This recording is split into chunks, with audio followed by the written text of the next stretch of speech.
welcome back. It is another CactiCuties podcast. We've got some really exciting topics to talk about today. We've got my good friend, Cacti Mamba. How are you today? I'm doing pretty great. It is me. I'm still here. I'm still kicking. Ready for the Leandra run whenever it comes out at some point, but we're still waiting. So. Yeah, we're going to be talking about first thing first is we'll actually talk about the patch that they just recently did because it's just so fresh in our mind, and it does actually change up a few things in Path. And then obviously the big topics are going to be talking about their recent video where they showed a lot more of the Freljord adventure, and then they also talked about something that caught me quite off guard was the Star Power 6 Constellations. Like, I don't even know where that came from, but holy crap. Yeah, that was actually one of the other things that surprised me as well. Because, I mean, obviously we were both expecting the Freljord kind of to come out pretty soon here. They've been teasing that for a while. But I had no idea that they were planning to revamp our star system. So, pretty awesome. That is big news, absolutely. Before we get into that, actually, Cacti, I wanted to ask you. First, I actually wanted to say I saw in for the January monthlies you went 70 for 70. That's right. That's right. I basically my record so far since I've actually really done the monthlies was on my first monthly, which was I think the October one. Yeah. No, the November one. It was I went 70 for 70, then I went 70 for or 60 for 70 or 69 for 70, so I missed one. Then I nailed it again. I went a perfect, and then this month I have absolutely hit the rug. Uh-oh. Awful. I missed three. Oh no! Really? I was so overconfident in like 30 through 50.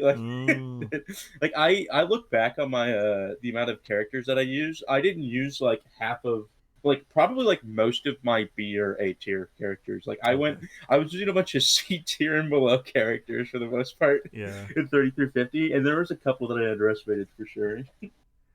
Yeah, I think we mentioned it, but I took a hit last month. I finally dropped the streak. I actually lost two. I went 68. Kind of after the first loss, I was kind of like starting to experiment a little bit. So the second loss was a little bit because of that. But yeah, I mean that was a nice grounding and reminder that you got to take some of these runs seriously. I was doing the goofy challenge of trying to do every champion. I don't know if that actually hurt me in the end, but it definitely made things harder than it needed to be. And then because of that, this month I was like, nope, try hard. We're getting the 70, no excuses, and we were able to do it. And actually, this month for the first time, I actually did it on day one, which is kind of crazy. It's a tough one to do. I mean, day one, like I remember I did the day one for the first month, and yeah, that was a bit of a grind for sure. But yeah, it's fun. I mean, like I've kind of noticed it'll have like a month. Like the first month, I was like super serious about it, and the second month, I was like, you know, I've already done a good job, and then I dropped the ball on one, and then on the third month again, it was like, okay, I gotta go serious again, get back into the streak. Went 70 for 70 in January, and then the following month, as we know, February, I again, it was one of those like once you lose one, I feel like you're just like the kind of like the barrier of like trying to like nail everything kind of goes down in your head. That's my feeling too. It's like you lose one, and it's like, you know what, I'm gonna kind of mess around and try some weird stuff. It's like once I'm not perfect in a monthly, I don't really concern myself with like going like 69 for 70 because it's just not as big of a deal for me. Like it's like, okay, like I mean, I already missed one. As long as I complete it, like I'm still gonna feel pretty good about everything. But and I do want to once again congratulate Yuzun, number 1 NA. He ran through these so quickly. It's insane because as I mentioned, I was doing it on day one. By the time I finished my, I think 30th or 40th, he was on like high 60s, and I was like, how is he doing this twice as fast as me? It was crazy. I swear to God, this man runs on demon mode. He is like the epitome of like the guy that like chugs energy drinks. He chugs 5, and then he's like zoomer mode. I'm like, dude, like I see this stuff, and I'm like, I just casually go through these monthlies. Like I'll sit there for like a multiple minutes, like thinking about which character I want to use next, and he's over here like, I've already got my next character picked, and I'm going. I'm like, oh my God, okay. Yeah. Yeah, no, he's an animal. It's great. But I do congratulate him. This month there's been a lot of 70 for 70s, and I mean, like, I finished it within, like, I don't know, like 14 hours of first day, and I'm only 13th, which is just insane. Like, people are so fast these days. It's crazy. Yeah, I mean, I was gonna say, like, when it's changed a lot. I think as more people have started to really try and do the monthlies, things have changed. Like my original place time for the November one, where I was like, I think it was like seventh or something like that.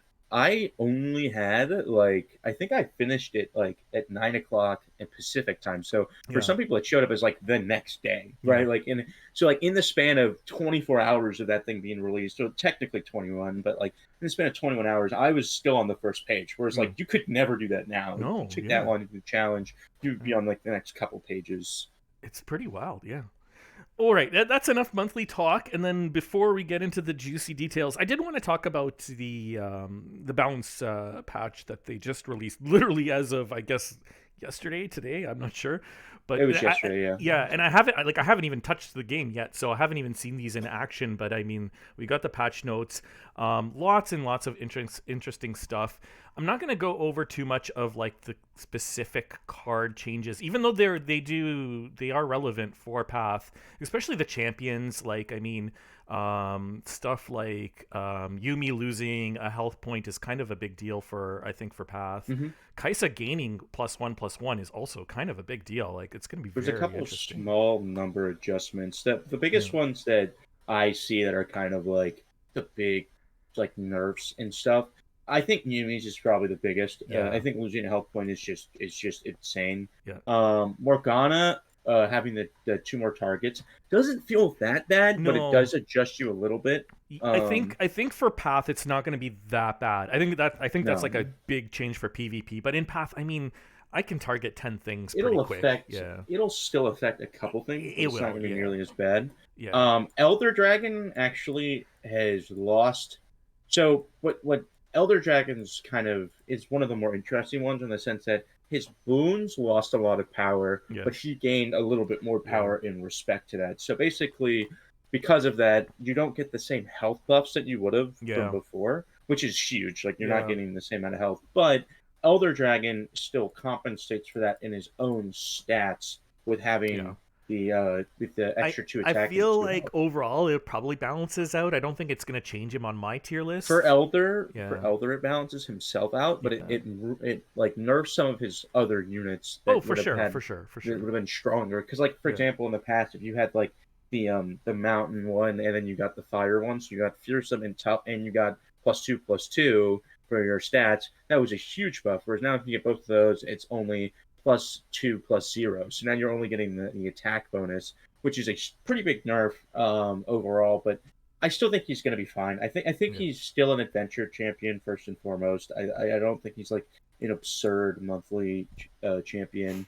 Yeah. So And then Nami goes from 6 spells to 5 spells for her level up, which actually is kind of relevant, because it's hmm Path. Like, you can actually play 5 spells on one turn and level her pretty quick now. 6 spells and was so is kind of Mila. pushing it, but 5 I feel like you can do. Yeah, and then Neela Yep. also got the adjustment. Yep. She's one card less. It's not the biggest change, Yeah. but Yeah. it might mean a difference sometimes. Yeah. And then I will say, by the way, for the Kaisa buff, it actually does change one thing in particular. It means that instead of Kaisa being a 9/9 when leveled on Yeah. Relia like Kaisa Yeah. challenge for the 3.5 star, she's now a 10/10 after she's Yeah. been leveled because she has the Titan tax. I think Um, yeah, she's gonna be so, like, she got so she's much gonna be harder really when tough. Deathless got added, and now she just got more stats. She's gonna be Yeah, a lot tougher than she used to be. she is. And then I think the other two important things to keep Hmm. in mind that have happened for this patch. First, we have the Master Yi buff, which is insane. I mean, he's Huge. got one less attack, but he can be played on his Yeah. first turn as long as you have start two, And and that means that his curve is going to be disgusting. honestly, But the one less attack is so negligible on him because you buff no, the crap out of him yeah, anyways. it's they say it's an adjustment, but it's a buff, right? Hmm. And then predict they could have made him I think a 2 cost 0/3, and he still would have been useful. Absolutely, And he yeah. still would be good. And with Predict, the thing that we need to mention is that Predict no longer shuffles your deck, which I'm Yeah. not sure how I feel yet. I haven't had enough time to really like try it out, but I actually preferred the shuffling, so Yeah. it'll be kind of interesting to see. I agree with you. I actually preferred the shuffling as well. It's gonna make Caitlyn fights a lot harder too now because you don't really shuffle up the bombs. They're gonna be stay on the top of your deck as well. Yep. And I mean, Caitlyn's already a I pretty think nasty Echo's fight gonna on lose some ASOL. strength. Yeah. Yeah. But yeah, and then the other big thing is Thieves Tools pretty much just got deleted from the game.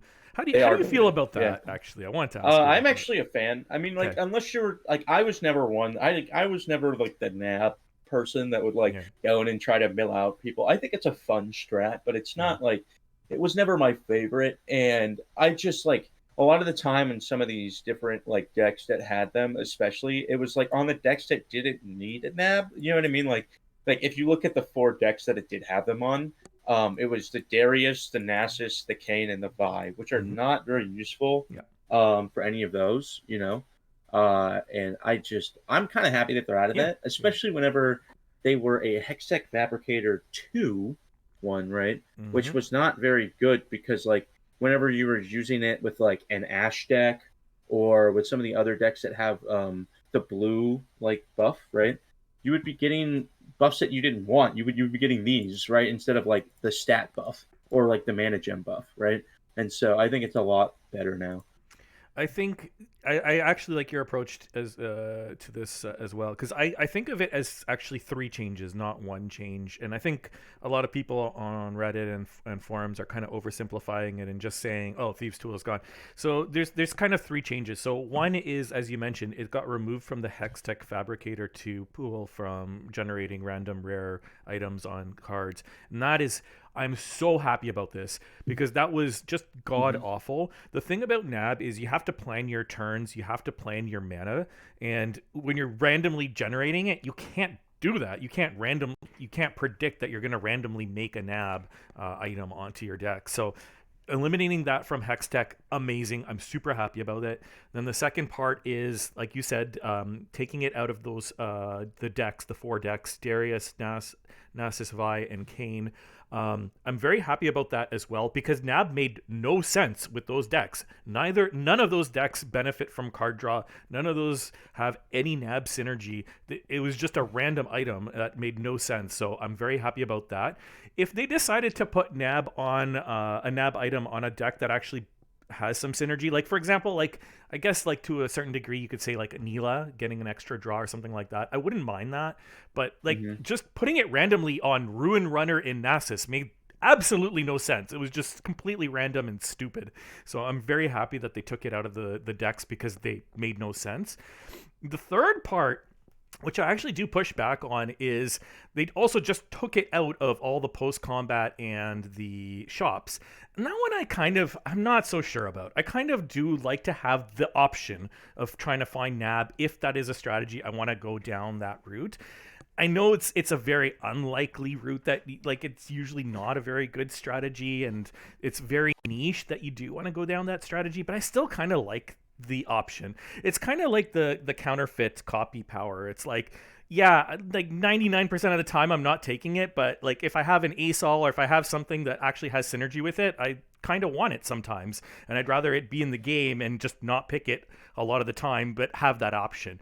So I'm a little bit mixed about that. I kind of wish they did leave it in the post combat, but I mean that was their decision, just kind of remove it completely and I respect that. That's fine. I It's don't like. I wouldn't mind if they added it back in at some point. The yeah. only problem is that it's just like if they were to add it back in, you have to consider like what would happen with it too, because it's like like one of the reasons for like completely removing it is that now you never have to even deal with it in something like unstable inventory, right? Like Yep. if you get that power, Yep. you never have to deal with it. Yep. So it's like I think it's the problem is just it's too niche, and Yep. I think that it's like even Yeah. though it would be nice to have it in the game at some point, and like maybe they re-add it back in as like a common or something. I Yeah. don't know, but I just think that as of right now, for the sake of like like just look at all of the things that got added instead, right? Like you look at for Darius, Crimson Disciple gets Dragon Tooth, so it's a +1/+1 buff, and they're a dragon instead of Thieves Tool. Nessus, they get Savage Shield, which is an absurdly strong one. It's +1/+3. Same thing with the Kane's Noxian Defector, +1/+3, and then for Vi, you get double draw instead of one draw, so you're getting to draw from your own deck rather than it being contingent on you attacking the other person, right? Oh, don't get me wrong. Like, these are huge buffs to all 4 decks. Yeah.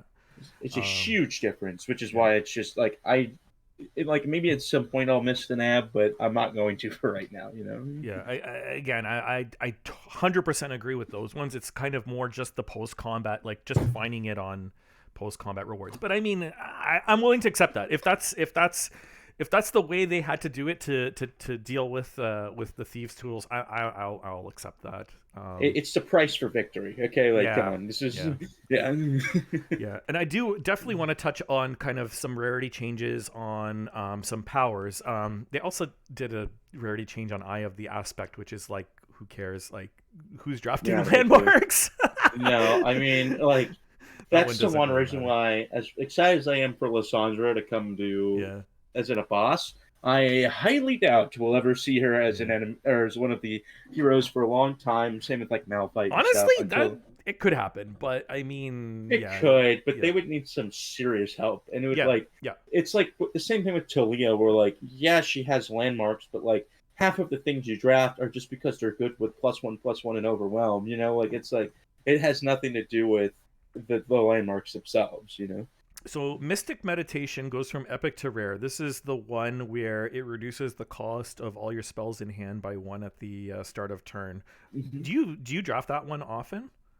I think it has its place, but I mean, like the thing that's tough is that there's even characters where you wouldn't want that on. For example, like Lux, right? Like you wouldn't really want that on Lux. So I like it. Kind of makes more sense as a rare for me. Like I think genuinely switching Elemental Winds and Mystic Meditation is great because Elemental Winds is way stronger. Like so, Elemental Winds went from rare to epic. Yes, it is, and I agree with you. It is way stronger. The thing that I do like about the Mystic Meditation change is because it's a neat power, but like at epic we barely ever saw it.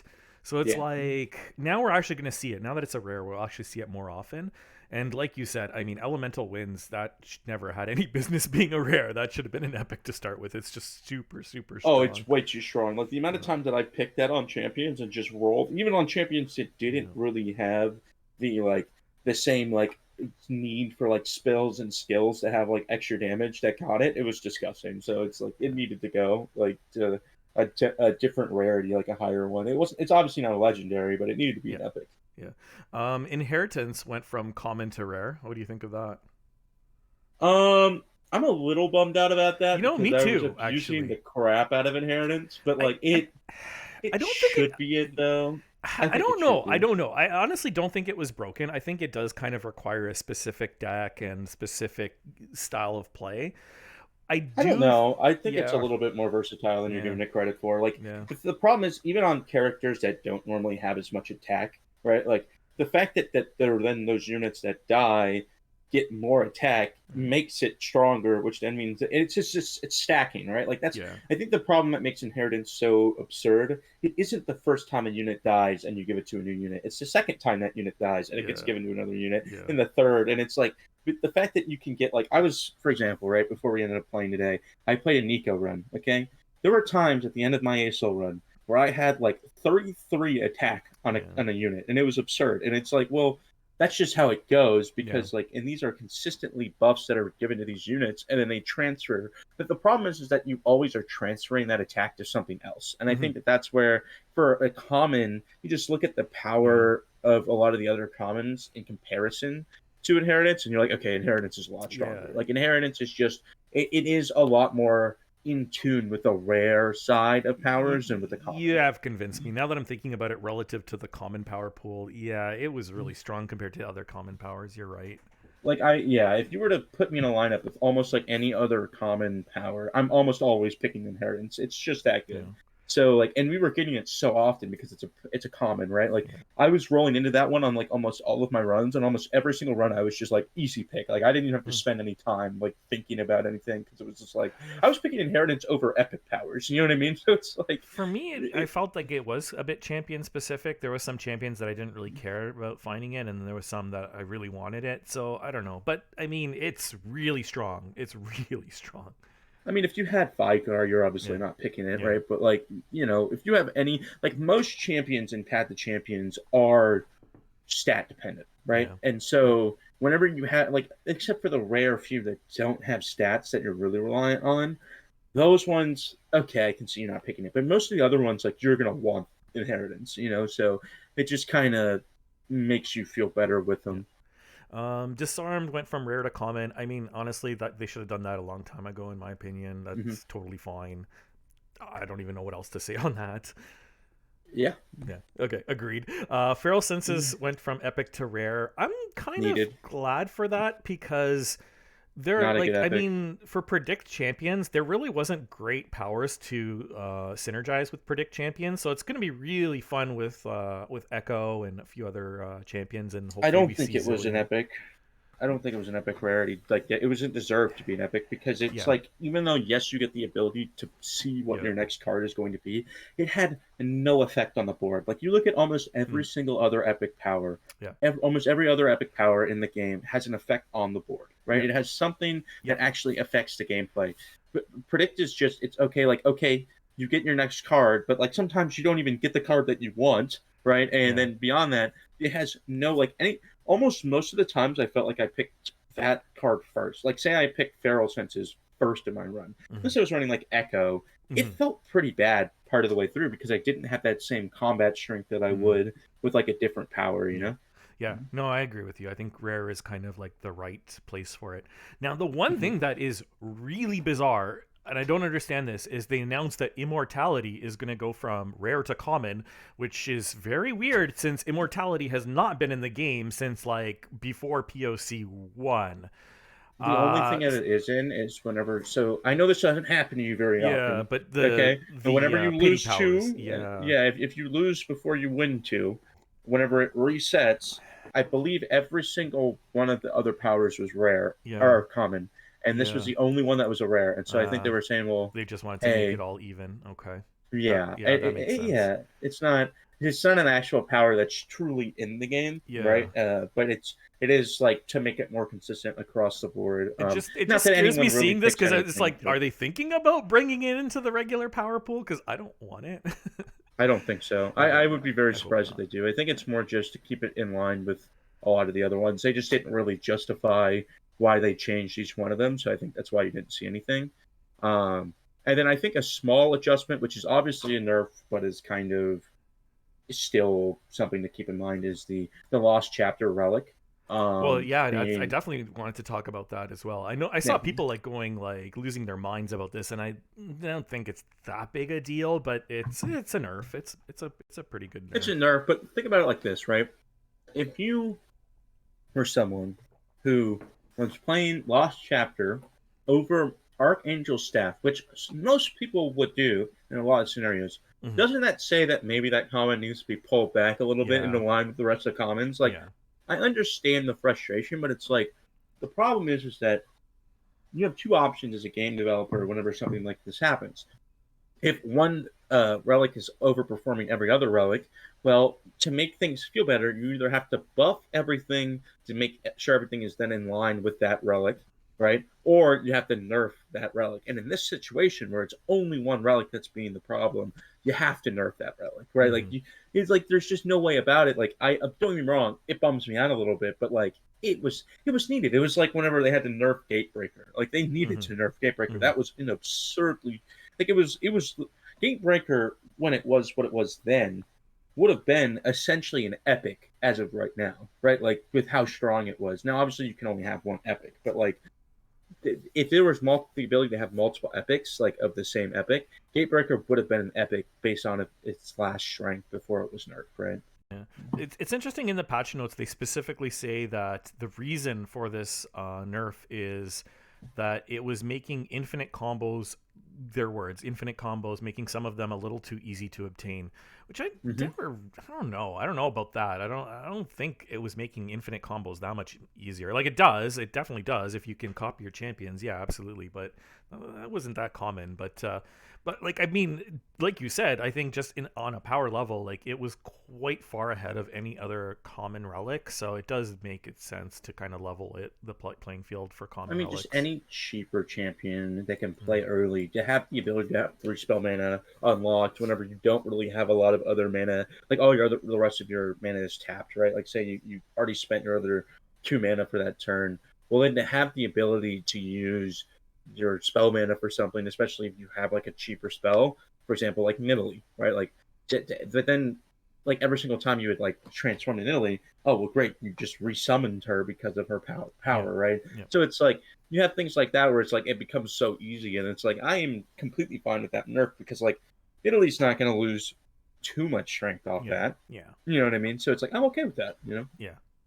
Okay, I think we talked enough about the patch changes. It's interesting. There's going to be like some positives, some negatives. I'm excited about the Yi one, but I think the other ones, we'll see how things go as time progresses. I'm mostly indifferent about the changes. I'm really not too worried about it. I think it's mainly going to keep everything pretty similar. Yeah.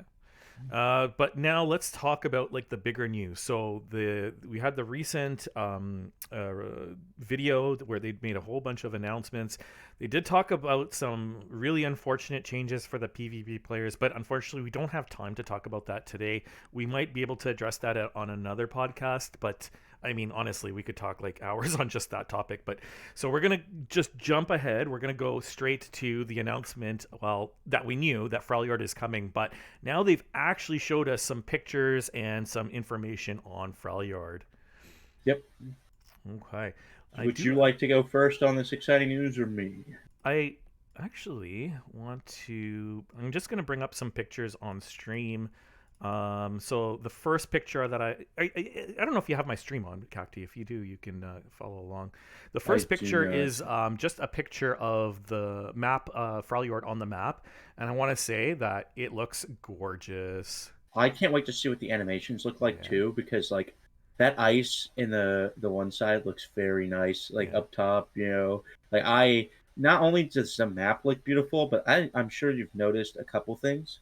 First off, being that it looks like we're going to have way more boss fights than before, which is pretty exciting. Yes. And also, the return of something we've been waiting on for a long time, the return of vicious enemies. Okay, I don't know if you can see that as well. It's pretty exciting. Yeah. They have vicious enemies again, which was awesome because I've always been a fan of, like, you have the opportunity to get a guaranteed power, but you're going to go through a lot tougher of a challenge, right? Yeah. So I really like that idea. It allows you to opt into a tougher challenge if you're confident with your character, because like I don't know how many times that I've gotten a huge payout by that, but also murderously destroyed my runs just because I was so greedy, right? But like I like having that ability to have that greed that you can sometimes like end up losing because of it. Yeah. Oh, one thing I should like mention immediately that people can see on screen is she's a 5-star, so she is going to be officially the hardest adventure in the game, significantly higher than Asol, which is just 4-star. So first 5-star adventure,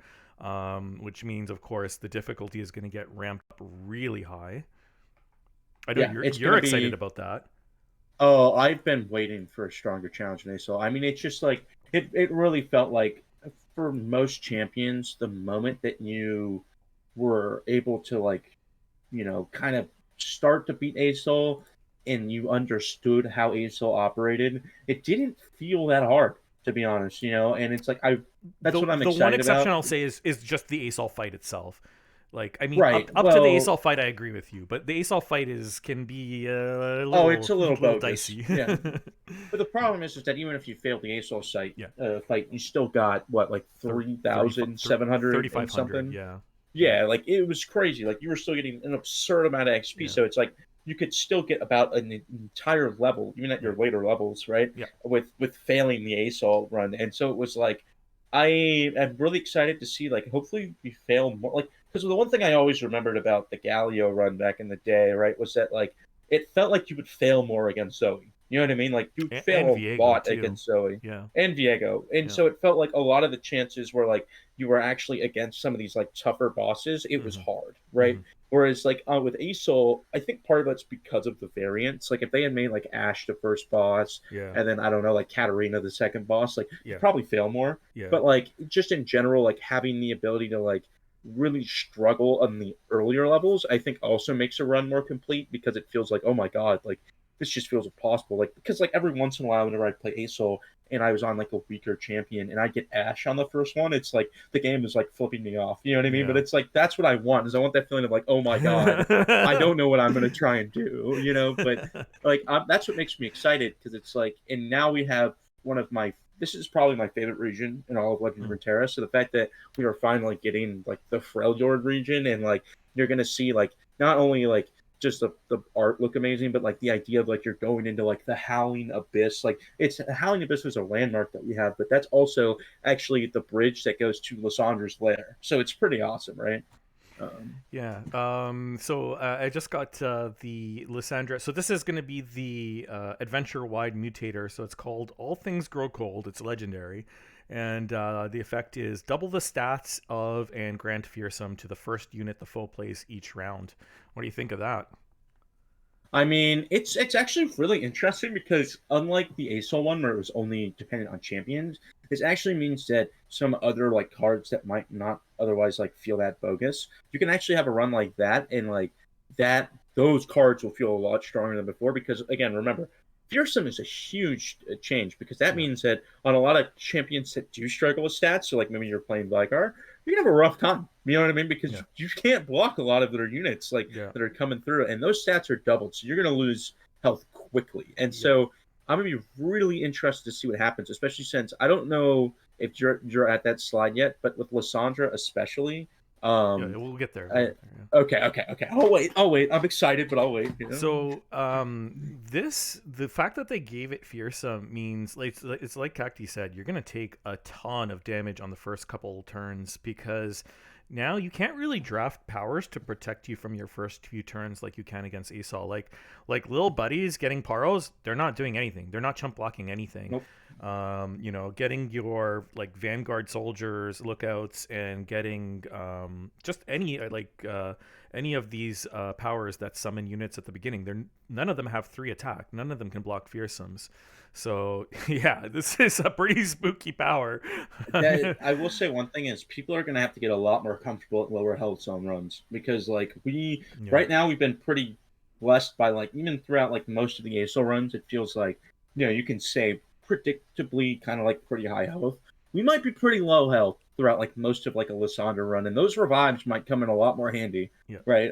Like because like there might be one where like you skate by at like 5 health, you get your 4 health buff, but then after that you're at 9 health, and maybe you just get one shot on that first turn, and you need that revive immediately. You know.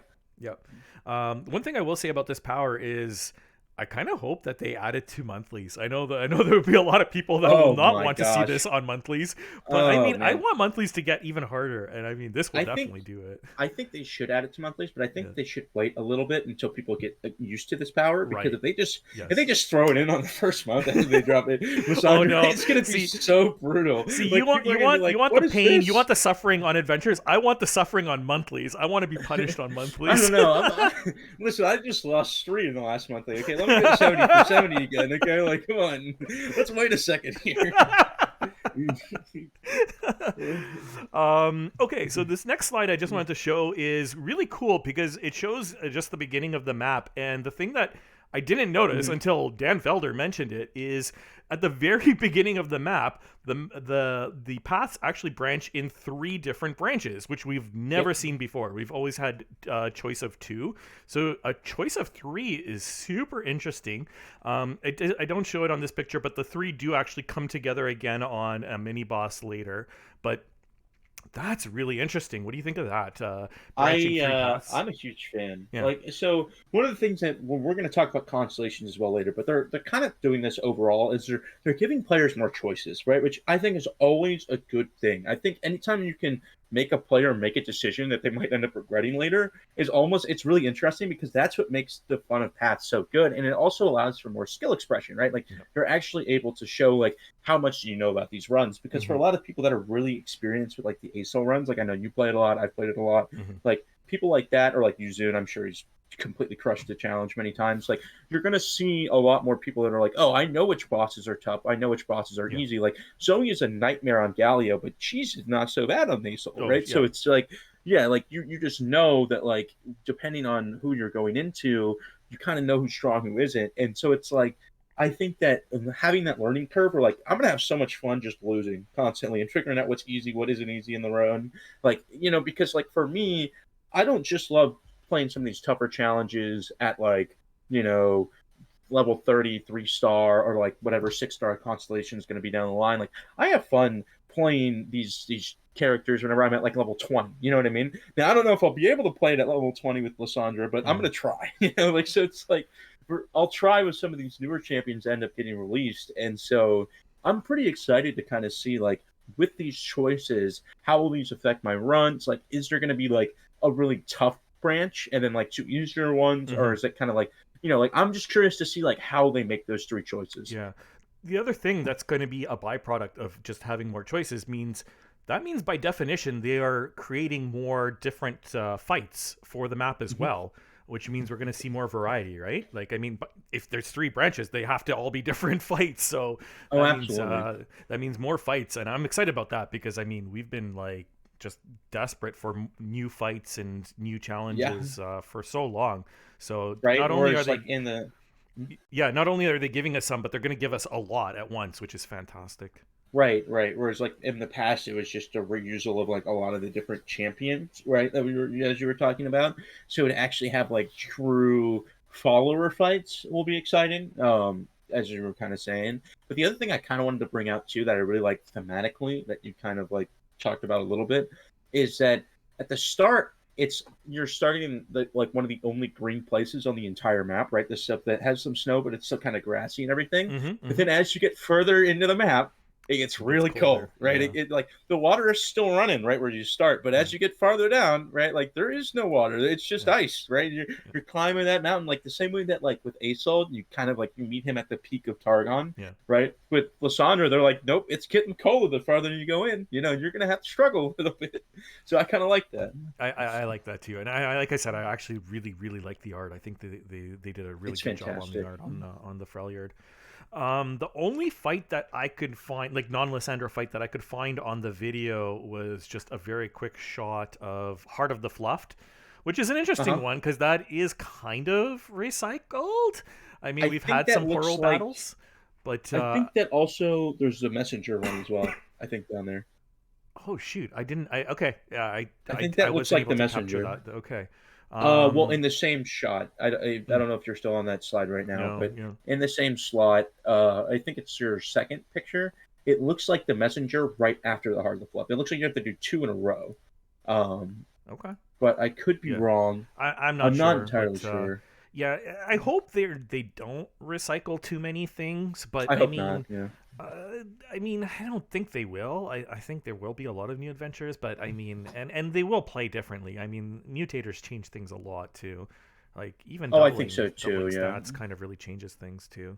I'm hoping that they come out with quite a few ones, especially as you get further into the adventure. Like I hope that the farther into the adventure we go, there's actually some like really like interesting ones that we haven't encountered before, because I think that's the one thing that we also ask for, is not just like a new run, but like new content with a run, right? It's not like the same boss fights we continuously have, like with like slightly stronger versions of each of the follower boss fights. Like I want to see like some new followers. Like I wanted to see them like use like it would be kind of interesting, like right before Lysandra, you have to go through the one unit where like it like once all of her thralls hit like 4, it summons them. It'd be really cool to see that with be like one of the final ones, because that's like a follower of Lysandra, right? Like it'd be cool to have something like that, because we've never had something like that before, right? We've never had that as like an enemy.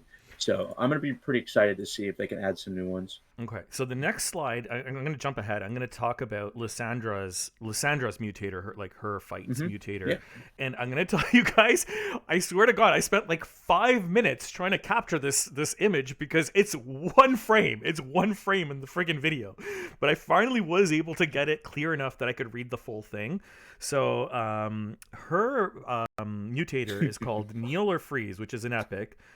When the foe summons a landmark, advance their landmark with countdown by 3. And each round, this is the interesting part, each round, when the player plays 3 cards, their cards cost 3 more that round. Yeah. That's crazy, dude. Cards. Oh, it's absurd because it favors characters that don't play a lot of very cheap cards, right? And so I mean, you're basically limited to playing 3, maybe 4 cards a turn. Yes, exactly. Well, it's like you think it's gonna.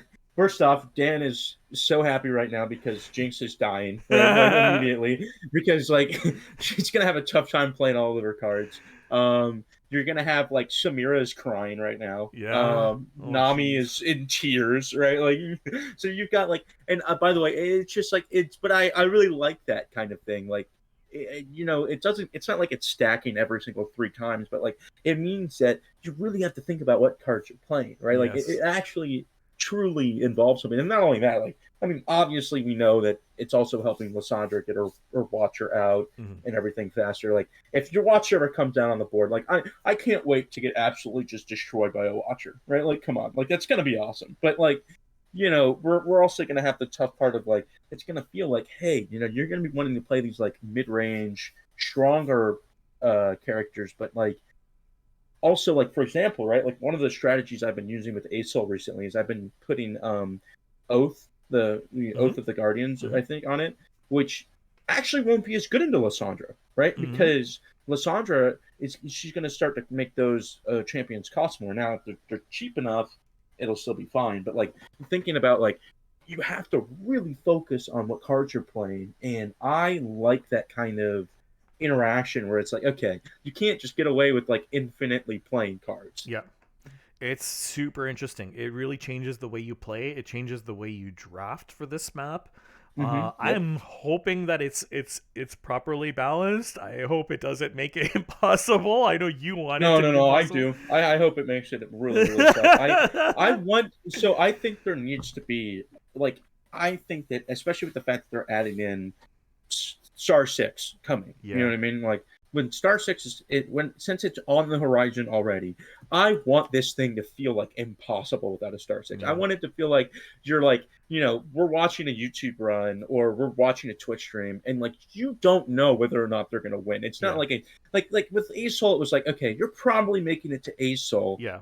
Are you going to beat ASOL? Yeah. With Lysandra, I want it to be like, are you just going to fail on turn 3? You know what I mean? Because like Dan was talking about how like even with like, I think he said like 1 or 2 epic slots, level 30, 3-star, people were still failing on like the first part. And it's like this was, and he was hoping that like they'd even made it a little bit harder since he'd left, I think, as well, as kind of what he was saying. But like, I'm really excited to kind of see what they do because it looks so fun. I mean, I'm just like, I'm really hoping that we actually have a difficult challenge. I want it to feel very similar to how ASOL felt, where like ASOL, whenever he first came out, felt so impossibly difficult. And then as we played him more, it felt better, right? But I don't want it to feel like out the gate, I come in and I have everything solved. I want to be confused. I want to get angry, So yeah. The one thing that I do hope is that this power doesn't literally make it impossible for some champions to beat it. Because I do hope, yeah, maybe that's just me like being like,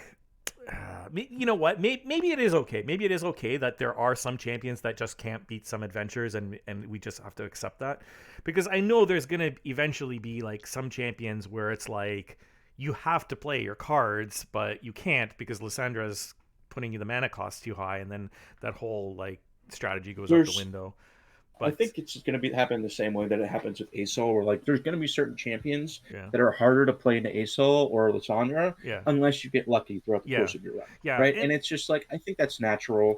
I think that you just kind of have to expect it, especially when some champions just aren't as strong as you're not wrong. Like there's some champions, like for example Ornn and Nasus, where it's like you can't play the Ornn or Nasus win con against ASOL. You have to draft a different win con. So I mean, unless you get lucky, but again, you have to get super lucky. Yeah. With Nasus, I think Nasus you can get away with it, but you have to be running certain cards. Like if you get if you have Disciple, which I don't know if you have, Nasus feels a ton better because he still gets his slays off right from Disciple, so it's fine, and then he gets buffed. But so then it just becomes like, can you get Nasus onto the board? Like one of the ways I've been using Nasus currently, which actually might not be that bad with Lysandra, is I play Disciple and then I have Grand General's Counterplan. I don't remember the other one I run. I run like one other thing. It might be Void Burners. I don't remember. But basically, you're just at that point you're just using Nasus's champ spell to kill like the big unit on the board, and Nasus is so big at that point that like you can't really eliminate him after his first round of being dropped. Okay, so it becomes really, really fun. Okay, whereas, okay, like, okay. Ignore Nasus. Okay. Let's say Ornn. Let's say Ornn. Like Ornn's gonna struggle. Ornn is gonna get ruined. I tried him with like massive mana reductions. I've tried him so many different ways, and it's like no, the best way to play Ornn is to ignore Ornn against ASOL, and I feel that probably will kind of happen with Lysandra too. Like there will be some champions where the best strategy is just to ignore your champion strategy and make a new one. But I mean, that's not necessarily a bad thing. It does make it very challenging if you do want to try to clear it with every champion. I like that a lot. Yeah. That you have to like actually think about some of these tougher ones, because as much as I love Ornn, his brother is so much better. Like, I'm sorry. Like, Ornn might be cooler, but his brother is better, right? And so, like, you just kind of have to accept it and be like, okay. I mean, that's just kind of how it goes. But I don't know. I'm excited. I mean, like, the other thing, by the way, that I don't know if you've been able to see yet, is Lysandra. It's on the same screen as like the power for Lysandra. Yeah. Some of the other bosses that you might have to go against. Yeah. You have Anivia. You have Ornn, right? Like two different like Freljord, like specific characters that I classically think of. Oh crap! I never even saw the Ornn before. Yeah, there's an Ornn. Yeah, right there. Anivia and Ornn. Yep, I saw the Anivia. So I'm very excited to see some of these. You've also, by the way, some of the other ones that I noticed that I'm not sure you've noticed now that I'm kind of hearing that you haven't been able to look too closely. If you look closer towards where Jinx is at, a little bit above it and to the right, you have the It That Stares, I think is what it's called. That's you have that is. one, I couldn't and also you have the one below that I'm just noticing now. Remember the one that I was talking about that like advances like all the thralls to 0 once it hits 4? That's actually a follower. I can see that right there. So yeah, they've got some pretty cool ones coming that you can kind of see. So they kind of did tease more than I actually originally thought, because I just had a chance to stare at some of these while I've been talking to you, and so yeah, it's pretty exciting. I mean, like I'm really excited to see some of these different follower fights, because these are new. Like I don't think there's been an It That Stares was in like one in the past, and we've never had an Ornn or a Anivia challenge. And does that mean that ASOL is now going to have an Ornn and a Anivia in it? I don't know, but that'll be awesome. Looks like, I don't know if it's just the coloring. The Jubilant Portal might be a vicious fight. I'm not sure. It is. It is. Yeah, it is. Anytime, like I'm gonna assume there is a power otherwise it, Well, because also with red, whenever something is red, that kind of is supposed to classically signify vicious enemy. So unless they're changing the way the red works, I would assume it would kind of operate the same way. It almost looks like there might be 2 vicious enemies there. That's what I was saying. Yeah, with the messenger afterwards. Yeah. Oh shit! Did you see You're it? right. It is 2. Yeah, no, that is 2. Yeah. Man, okay. Yeah, isn't that crazy? Just right? This now now you got to go with 2 vicious enemies. Two vicious enemies. Like, that's gonna be awesome. 2 vicious to get a power. I like it. I like that. Like if you want that power, you got to work for it now. That's what I'm saying. Like you can't get lucky. If you're gonna get lucky, you got to get lucky twice. Like nice. Actually, I kind of am a fan of that. Like it's gonna be pretty cool. But I will say one thing I do like about Lysandra though. They didn't make the Kneeler Freeze power the global power, so that way, like, whenever you're playing, like, these characters that do rely, especially early, on, like, being able to play multiple different spells in a round and stuff like that, you don't have to worry about stuff like that, right? And, like, the other thing I kind of think of, too, is, like, for example, for, like, a champion like Vigar, the Kneeler Freeze power, you're actually going to rely a lot more on the one character in its deck that reduces all darkness by 1. Like that might actually be useful now, right? Because like that's gonna have more of an effect whenever you have to play the cards that cost 3 more. You actually want to get stuff less than 0 cost. Yeah, that is kind of funny. Yeah, exactly. Yeah, but that's the but yeah, I mean, like I don't know if we want to keep going on this or want to kind of transition. I want to show the still I have of the Lysandra fight, because there's 2 things that are like huge in this. Yeah. One which we have never seen before, and I'm so happy about, because I've been wanting this since original Oh Lab shoot! of I Legends. just noticed this. I haven't even seen that. I never saw that. Oh my god. Lysandra has 99 HP, my friend. 99. Wait, I thought she had 100, or is that not? No, She's no, playing it's against Shinx. 99. She might have a. You sure? I don't know. But anyways, it's either 99 or 100. It's a lot. It's a super high health. Yeah. And I'm awesome. super excited about that. Like, no more cheesing them on turn 1 with some stupid like big champion with Shadow Totem. You're not beating them in one turn. Yeah, no. You are not doing 99 on one shot on turn 1. Like, that's not happening anymore. Unless you have an infinite combo, but I mean, even that, like, how do you infinite combo when things cost 3 more? Like, so you can't even do that either. They literally stopped infinite combos, I think, is basically what they kind of did, which is beautiful. Like, I'm in love with this. Like, it's the whole idea that, like, especially since the Freljord, right? When you classically think of the Freljord, the survival, like, you have to survive the cold. This is the war of attrition. You have to beat her down over multiple turns. You can't just kill her in one. You know what I mean? Like, which is awesome. I mean, like, you also look at Lysandra, and she's got buff stats. This so makes she's going to be a big so happy. You know? This makes me so happy because, I mean, what is the best strat to beat Asol, the Asol fight? It's to cheese him on turn 1 and 2. Like, that's literally the best strat. Like, if you wait 4 turns against Asol, you're going to lose because he's just going to play Asol's and Sky's Descent, and then you lose. So it's like you need to cheese him on the first couple turns. And Lysandra, they basically said, no cheesing. That's it. You're playing, you're going the distance against her. I love it. I freaking love this. No, I love it too, because it's like, not only does this set the precedent for this one, whenever they inevitably make another one, they're going to have to keep increasing the health. I mean, isn't that kind of awesome? Like, by the way, all I'm going to say as a reference earlier in the video, inheritance, anybody? Inheritance? Huh? You know, is that going to help? But yeah, like, I'm pretty excited because that also leaves the precedent for, like, maybe later down the line, like, one of the powers that you talked about that could go well with, like, a very high stat for health is, like, the whole idea that, like, once you do a certain amount of damage in one turn, the Nexus becomes invulnerable, right? Like, something like that, which could be, like, super duper interesting. Especially since, like, it looks like, I think you are right, by the way. It's saying round 1, which means that they do start with 99 health. But also, that means that round 1, just like with Asol, they start with 5 mana. That was the next thing I was going to say. You beat me to it. So, like, I just want to also mention to the viewers, so it shows your power as 1, but that's because the second mana crystal from the Star Power 2 doesn't fill until later. So I'm pretty sure you still will have your normal gems. They will. Yeah, you should. I don't think they're picking that like away. Cacti said, they are starting on 5 mana. That is legit. They really do have 5 mana on turn 1, just the same as the Asol fight. Yeah, which is ridiculous. I mean, by the way, I'm pretty sure that this would feel pretty unbeatable on 1 mana, because by the time you get your curves at 2 or 3, she's got 7 mana. No, she's it's just the still that I took, because it does actually fill to 2 mana, but then it doesn't show the 99, so I couldn't get them both on the same image. Oh yeah. Because I really wanted to show the 99. I'm so happy about that part because it's like no more turn 1 cheese. I love it. Oh, it's actually insane. I'm very excited to see what people will have to do with strategies, because the strategy is no longer, they're not going to be the same, right? Like, I think that a lot of the builds, like, one of the things that I like too is because I often fall into this category of, like, kind of consistently going down the line and kind of just using a pretty similar build that I just prefer on, like, most of my champions. Well, hey, no, you got to go a little bit outside your comfort zone. Maybe some of these builds aren't going to be that good for me anymore, and I'm going to have to kind of adjust, right? Like, which is, I'm excited for, because, like, you know, maybe my LeBlanc build is going to kind of start to come back into play here, huh? You know, like, come on, Star Gem, makes your units a little bit bigger. No more triple stalkers, power cuties. Oh no, there's always going to be triple stalkers. They're always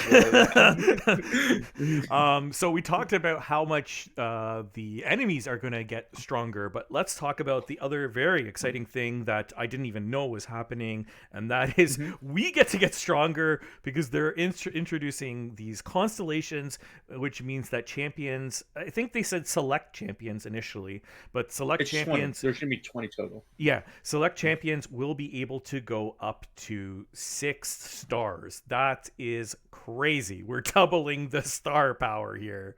What do you think? Well, I mean, not only is it just exciting because like we are going to get like they're going to let us rage for a few months and then they're going to give us something to help with the Lysandra run, but also kind of the whole idea that I'm really excited for is it not only is it setting the precedent that like they're really focusing on like updating path, right? Because like we've had 3 stars, we just got the 4-star upgrade with ASOL, but then they're like, screw 4 stars, we're just going straight to 6, you know. And so it's like I just love the fact that they're like actually really thinking, you know, long term. Like I'm assuming after this, they're gonna have like most champions that get released after this are gonna just start at 6 stars, right? Like you're gonna have to, because that's one of the things they talked about was like there are gonna be some newer champions that come out with like just you start from 0 and you work your way to 6. I'm totally cool with that because right now it feels like I have way too many fragments and never an amount of time to really spend on them. And so like the fact that we're gonna get 20 to start is a ton of champions. Like I don't think people realize that's the amount. I believe that's the amount of champions we started with Path. That's I'm pretty right. sure it was like No, something it was 20. quite close to it. Yeah, and so it was it's 20. like that was a lot of champions to work through if you remember right at the start. Like, and the fact that not all of them are champions we already use. Like, yes, there will be some. I mean, we got teased with the Misfortune, we got teased with the Garen, right? But like, there's gonna be and like Aatrox, I think they mentioned too. But like, we're also gonna get like champions like Nora, which I was so bummed out when Nora didn't make it to the path right immediately, right? And now some of these characters are gonna kind of work their way back in, you know, and kind of get back into it. So I'm pretty hyped. Yeah, no, that's exactly right. I have my picture of Nora here too. So those are the 4 that have been announced that will have the 6-star constellation. So MF, Garen, Aatrox, and Nora have been confirmed. Nora, of course, is completely new to Path of Champions. We have not had her yet, and she's going to have a very exciting playstyle with the portals. A lot of people are looking forward to that one, so that's amazing.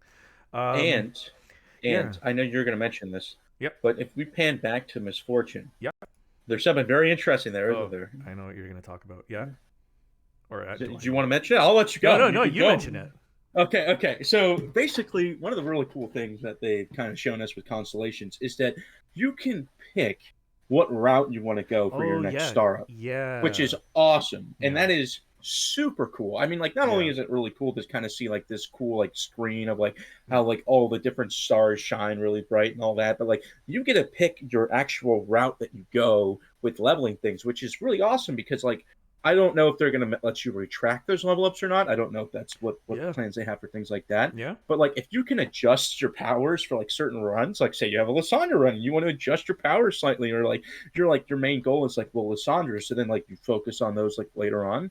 I think that's awesome. I think that's really, really good, especially since like you can see right now that like basically like Misfortune has already been leveled up those 3 times, and so now she's gonna kind of start being able to pick, which I'm hyped for. Like I'm really hoping that like we get some true champion variants. Like same thing with Garen. Like if you look at Garen's stars, they're different than Misfortune stars. Yeah, right. So it's like each champion will have a different path that you can go on, which means it actually makes the champions feel a lot more unique because it's like, okay, well, even though I'm starring up, there's going to be like people that now not only are new players going to be like, well, what's your best build on champion? They're going to be like, well, what do I star up first, right? Because they don't just get a pick on like in a set path. It's going to be like, no. You have to figure out like, well, do I want the star that's a lone star that doesn't give me much, but it might give me a stronger early upgrade, or do I want to go further down that star line and get to like the really like have that bit of patience and then get that really like OP star later on, you know? So it's like I love the fact that it's making characters pick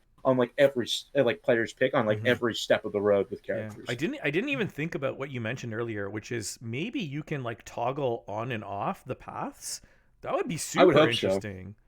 That's what I'm hoping. I don't know if they'll be able to. I think it'll also be cool if like later on as we kind of go through stars, like having it so that like you have to end up starring up one other end of the like your star like line so that you can make a like a super OP star. But like I just like stuff like that makes me really excited because it means that we have more choices to make, right? And anytime you can give a player the ability to make their choices when it comes to a game, it makes it feel so much better. Right? Yeah. So one thing that, like, I mean, there are a few things that do make me a bit worried about it, and one of them is going to be like, how accessible is this going to be? Because right now, Getting up to 3 stars is not too bad, but then with ASOL, the 3 star to 4 star jump is 100 fragments, which is a lot of fragments. And it's a lot. If going from 4 to 5 and 5 to 6 is also going to be 100. Boy, oh boy, that like for 20 champions, like I don't even know how you would like get them up to 6 stars. I'm not entirely sure. Yeah, and I mean, and I think Riot did say that they are looking at readjusting some things, like for I hope so for these level ups. So I'm kind of curious to see what they're gonna do, because I mean I can't imagine that it's gonna be 100, 100, 100. That's 300. Like 300 like gives you 3 stars for a lot of champions. Like no new players are ever gonna want to 6-star their champion if that's the case. No. So, but here's the thing that I will say. I don't know if you've noticed, but on the misfortune slide in the top right, you have the cap of 50 fragments, which is the same as before. Yeah, so that's and then the wild there's the fragments. cap of personal fragments for each champion, which is now 100. Yeah. I don't know if that's going to be telling of something or not. Yeah. But it means that we might be having a little bit more of a star up, or if that's just they're giving you the ability to hold on to more. I don't know. Yeah, I'm thinking it's the latter. I think it means that you can save up your fragments for longer. But I mean, we'll see. We have to see. Like, I mean, we will have to see. We're really jumping the gun to make any assumptions now. Well, yeah, especially when, keep in mind, everybody, this isn't going to come for a few months. So this is not. They teased that this is later down the line. Like Cassandra is, we're assuming that she's going to drop at the end of this month, the start of next month, so the end of February, start of March, which means that these constellations aren't coming until like May, June, possibly even like July or later. We don't really know. So it's going to be a while before these drop. And so because of that, like we're going to have a lot of speculations of what champions they're picking. What are they going to do with these like later stars? Like, because like I'm assuming it's not going to be completely linear, right? Like I don't think Garen's just going to get like, okay, well now this unit strikes are +3/+3, and then these strikes are +4/+4. Like I think that they're going to add some mana gems to some of these stars. I think that they're going to add some like unique abilities to some of the stars. The same way that like ASOL has a unique ability for star 4. I think that's what they're going to do. Like I think they're going to be like, okay, well like maybe for Garen, you play like. Whenever you play Garen, he instantly attacks, pulls all units in, and plays Judgment or something, right? Like something like that, something stupid, right? But like you could have stuff like that they could have for like another star later down the line, or like with Misfortune, like there's gonna be some interesting things that they can kind of add in that aren't just linear with like the star 1 power, the star 2 power, the star 3 power. Yeah, some people in chat are saying that they have confirmed that there's going to be a new currency as well. I mean, I didn't see that. It wasn't part of the video, so they must have mentioned it elsewhere. And I mean, that still means they have to figure out a way to integrate the old currencies with the new currency. So that would be interesting. I haven't seen anything that was mentioned about new nor currencies. have I, to be honest. Nor have I. I guess we'll just see what happens with that. I think right now. Path already has fragments and now Stardust, so I don't know what their next plan is for a currency beyond that. I don't even know where that would have been teased in the video. I was more kind of appreciating not only like the beauty of like the Lysandra run, but also like if you just look at like the constellation art, it looks so cool. Like it does look it looks nice. so awesome. Like the fact that we're going away from like this like idea of just like having it be like, okay, well, yeah, you've got like your champion in the background, like the stars showing up. They're actually like, no, like look at this like awesome art, like the flare of like the, like it feels more like a celestial like upgrade and like a journey, which is like I actually really, really like. I think that that's like gonna make people enjoy the experience of Path a lot more. Because like things like that matter. You know what I mean? Like it's gonna be so cool. Like people are gonna be like excited to be like, 6-star, right? Like on like different champions. Like what is that even gonna mean? So yeah, I just want to emphasize what Cacti said, because I agree with him. I think the Lysandra will be seeing pretty soon, like probably the next time that there's like a significant client update, we'll probably be getting Lysandra. So I'm hoping that it might be end of this month or at the latest like early next month.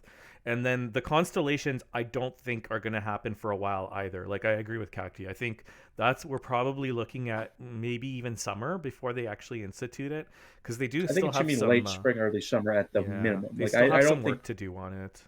Well, I mean, I think the one reason, like, I know part of it's because they don't want to tease anything because it's still a work in progress. But like, Mm-hmm. you noticed that like they didn't put any of the powers on the right for Garen. They didn't Yep. put any of the powers on Yep. the right for Misfortune. Yep. They didn't even tease Aatrox's constellation. They just showed a picture of him. Mm-hmm. So it's like they're still They working probably don't through a even lot have of the this art stuff. ready for the Aatrox, is No, my guess. Yeah. no, and that's totally cool. And Yeah. I think that's okay. And I think it's because like as time goes on and then they actually figure everything out, it'll kind of work itself out because like a lot can get done in a game in a couple months, right? Like they can make a lot of progress in a couple months, but like dropping 20 new champions, like it's essentially these are going to be new champions, right? Kind of, yeah. Like yeah, like even for the Well, some of champions them we are know literally love, new champions, like Nora. yes, Yeah.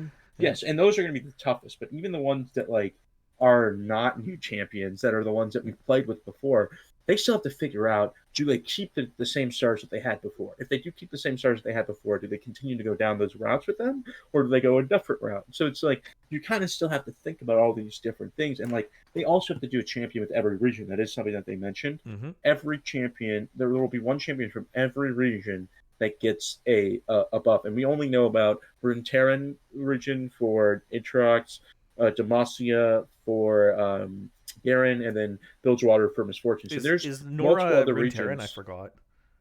I think isn't Nora or is she Runeterran or is Or is she she Bandle? I don't remember. like a Bandle City Yeah, maybe she's Bandle. Yordle? You're right. Okay. She's one or the other. Yeah. I know for a fact she's one of the. I think she's a Yordle actually. Thinking about her decks, Mm-hmm. but either way, it's the whole thing that's really cool is that they. I think what they're going to end up doing is they're going to do two per region. I think is kind of what their goal is. So, which would make a lot of sense Mm-hmm. because that's kind of what they did on the first drop with Path.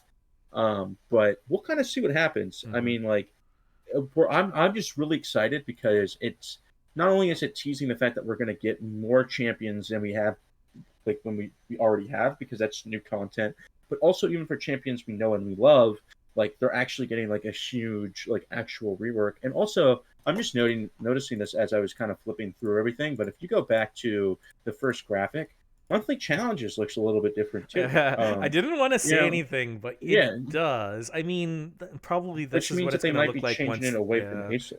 This is probably going Yeah. to look what it's going to look like after ASOL rotates out, but Yeah, I they might also add some don't. I special also art. You don't never think know. like that means that there won't be like new rewards or anything like that. I think this is probably just kind of like a prototype until they have the graphic ready for the next. But yeah, Oh like I yeah. mean, it does show that yeah, ASOL will be leaving, which we knew, but yeah, it confirms it. Well, but it's also I think it's a good sign that like monthly challenges is still not only going to get like the full support of like each time that there's more stuff, but like because keep in mind that since we're this is more of their direction now is more the path of champions. I think they're trying to make everything a lot more standardized, where it's going to be like a lot more accessible. It's going to look really good and like clean, because I think for a Mm-hmm. long time, like Path, while still being awesome, some of its parts that they were adding to it looked a little more like on the unpolished side of things. Like when monthly challenges first came out, Mm-hmm. Mm-hmm. it didn't look as crisp as it does now, Yep. right? So it's like now you look at some of the stuff and you're like, oh my god, like this looks good, right? Yeah. Like this looks really good. Like the Yeah. Lysandra, Yeah. the attention to Yeah. detail for the Freljord looks awesome. So like Freljord looks very yeah, polished. I'm very happy about that. Yeah. yeah, and I think that's part of what makes this like so exciting is that it's like listen, like they are actually actively trying to add in a lot of like really cool things. They're looking a lot more long term because now what this means with the Constellations update that we're talking about, even past the Lysandra update, is that means that other champions will eventually get pulled into the Constellations as well, right? Like it's say Elder doesn't get it immediately. Elder will get him his time at some point. Nasus will get his time, right? Like a lot of these champions that they might not be adding in immediately. Even like, wouldn't it be crazy if Jinx doesn't get it in? Like, what if they wait for Jinx until Arcane, right? Like, they might wait for Jinx and That Vi actually until sounds Arcane. like a realistic possibility. Yeah, which you never know. So Yeah. Jinx may not be the top dog after a while. Yeah. LeBlanc might not be the top dog if Yeah. they don't get these constellation Yeah. I updates mean, like, because yeah, they might six wait for stars might be a lot better. yeah, like Jinx, Vi, stuff like that. Echo. Maybe they'll wait until Arcane. You're right. They actually did Yeah, mention something about that in the video, like very, they did. very like vague, but they Briefly. mentioned there will be something about Arcane tied into Path. when Arcane Season 2 comes out. So, which is pretty exciting. Yeah, but they didn't. It was very vague. They didn't really say much about it. But yeah, that would make sense. Maybe that's when we see like the upgrades for those champions, like Vi and Jinx and Echo. That's what makes it so interesting too. Is not only are we going to get like some nice event that's like similar, like maybe like the Vigar event, right? But we're also getting like an actual true, like some focus from like some of these other like bigger, like, but beyond Legend of Runeterra IPs, like that are getting like these huge events. They might also start to pull themselves into Legend of Runeterra, and that's like the hope is that by doing so, you start to incorporate Legend of Runeterra more, and also Path of Champions, because Path of Champions brings something that no other game really can, right? Which is you get this really cool experience, where you get to actually develop your decks. It's like this roguelite, like PvE experience that you don't really get anywhere else. And I think that kind of combined with everything is going to be awesome. And the fact that I don't know if they're still going to try and develop this, but potentially some co-op Path of Champions in the future. I was just gonna get to that. So I don't know how much. Like, I know you've been super busy with work, so I don't know if you've been reading on Reddit. But Eric Shen, who's going to be the new product lead, he did make a few posts on Reddit regarding like future plans. He did so there was a few things that he mentioned. So one was the co-op. So this was something that they had talked about kind of again vaguely in the past. And then he did mention that that is something that they're still looking forward to.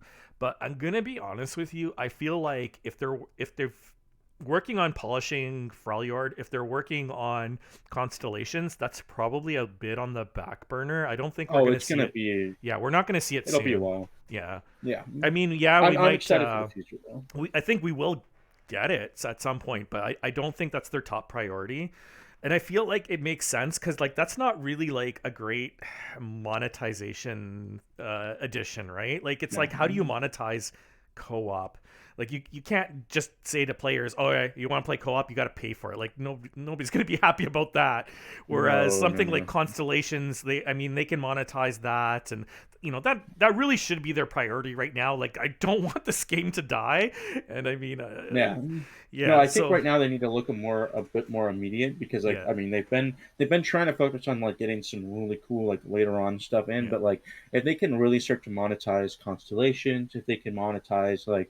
But runs past Lysandra, not Lysandra themselves, but Lysandra runs past Lysandra, where like maybe you have to pay a little bit to access them, things like that. I think that'll be really, really good for the game because it's going to make some actual revenue in because like with how many people play Path, right? Especially whenever a lot of people in Path sometimes struggle with getting more stuff for Path. Okay, well, how can we make it easier to get stuff for Path, right? Like, and especially with some of these newer players or like the older players that are going to be now running into a lot of Constellations with potentially some waiting for fragments. Well, you start to maybe monetize some fragments too, because like I know one of the things that they have is in the Emporium you can pay for some fragments, right, for each different champion. I've never one thing that surprised me it. was Eric said that's actually like a huge seller. I was like kind of shocked by that. Oh, I'm sure. It's one of their best sellers in the Emporium is actually champion fragments. Well, and with how many new champions will be coming, you bet you're going to see a lot of that, and so like at some point, because of the fact that like they're looking for ways to monetize, they might even increase the Emporium size at some point and things like that. So like I wouldn't be very surprised because that would kind of make it so that people start to even spend a little bit more money. And then once they're kind of more stable again on the financial side of things, then they'll probably start looking more into like long-term like co-op, things like that. But like they already know that Path of Champions works. Right now it's just, well, Path of Champions works. How can we make enough money off of Path of Champions working to then continue to make Path of Champions, right? One other thing that I saw Eric had mentioned, again, very vaguely, very briefly, was that they are planning on introducing a hard mode, whatever that means. Yes, please. Yes. I don't know what that...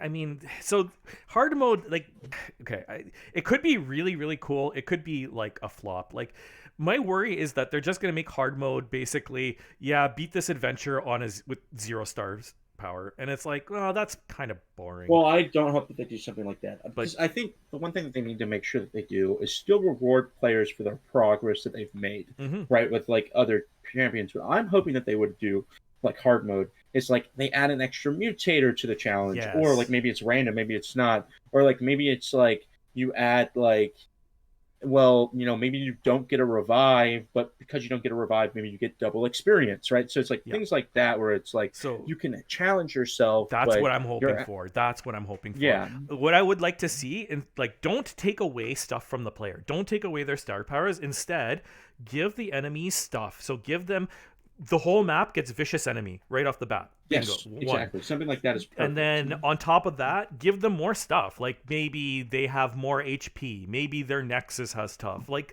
you said, give the enemies more stuff so that that's the source of the difficulty rather than taking away from the player.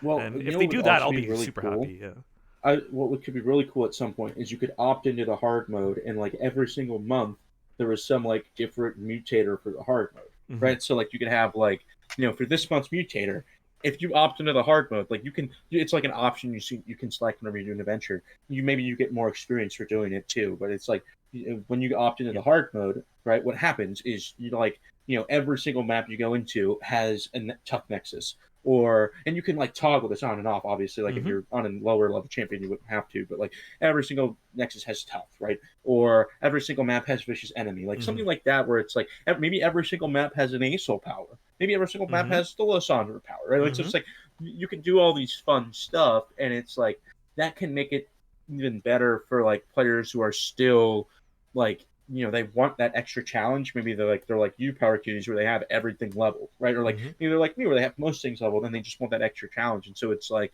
they really want these kind of like extra things to kind of go off of, but then you're not punishing them for already like making progress in the game, spending that time, because like I don't like.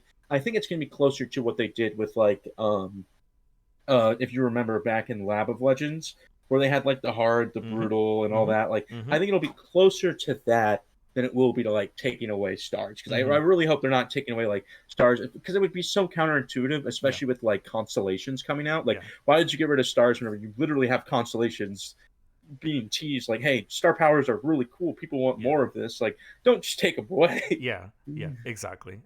Yeah, and I mean, I do have faith. Like Eric's a smart guy. He knows that that's what players Mm-hmm. want is they want harder enemies, not player handicaps that make it more difficult. I think they're Well, I gonna think do that's it the what right makes the way. game fun, right? Is that as you progress through the game, you have an ample challenge waiting for you on the other side, right? Because it never feels good when like Jinx can just do whatever, right? Or like LeBlanc can just do whatever, or even now Asol can just do whatever. And like, but like you don't want players feeling like, there were some people even in the Discord that you have, Power Cuties, where like they would literally say like, I'm not even sure I want to start up my Asol all the way because it'll feel too easy. Yeah, We don't want that feeling, right? Like you want to feel yeah, like I have an ample challenge waiting on the other side for me that I can then use and fight against. And it's not. I don't want to feel like like basically the whole idea is that instead of whenever I'm trying to fight another enemy, taking away one of my hands so I can only sword fight with one hand. yeah, Instead, give me two swords, but also give the other enemy two swords plus an exactly. extra hand for a shield. You know Yeah, what I mean? So it's yeah, like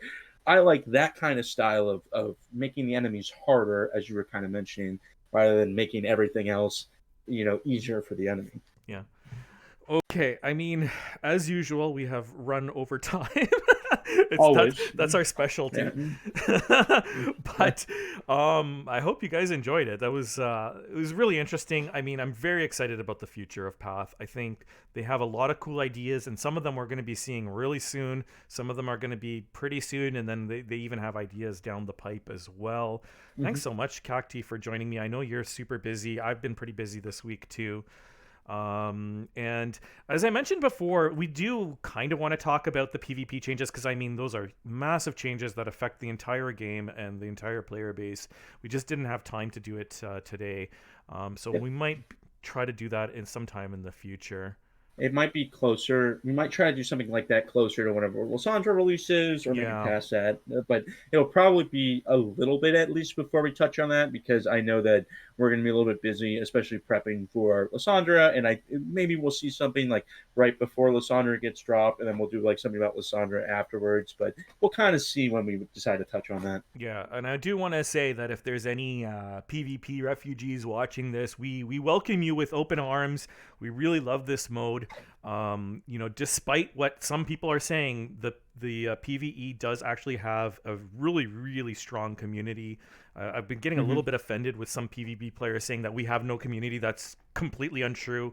We have a great community, people really helping each other out, providing resources, providing information, helping each other out, and there's we been some welcome content all the creators, and new I'm sure we'll players. start to rise too. Yeah, we've, you know, you can check on my Discord. I have a list of resources that can help out new players. You know, there's YouTube videos as well, and it's exciting. I mean, we do have a lot of new stuff coming out, so it's going to be an exciting time in Path as well. Yeah, we all know that this game is amazing, and you guys know that too if you've played PvP or if you've played PvE. And hopefully you can continue to enjoy the mode on PvE. I know that it's what kind of brought me into this mode in this game originally was the PvE styles that they had, and hopefully you guys love it too. But yeah, it's an amazing game. I can't wait for the future. I'm really hoping that they find some good ways to monetize because I would love to support this game. And yeah, hopefully this game continues to go for years to come. Thanks so much for joining us today,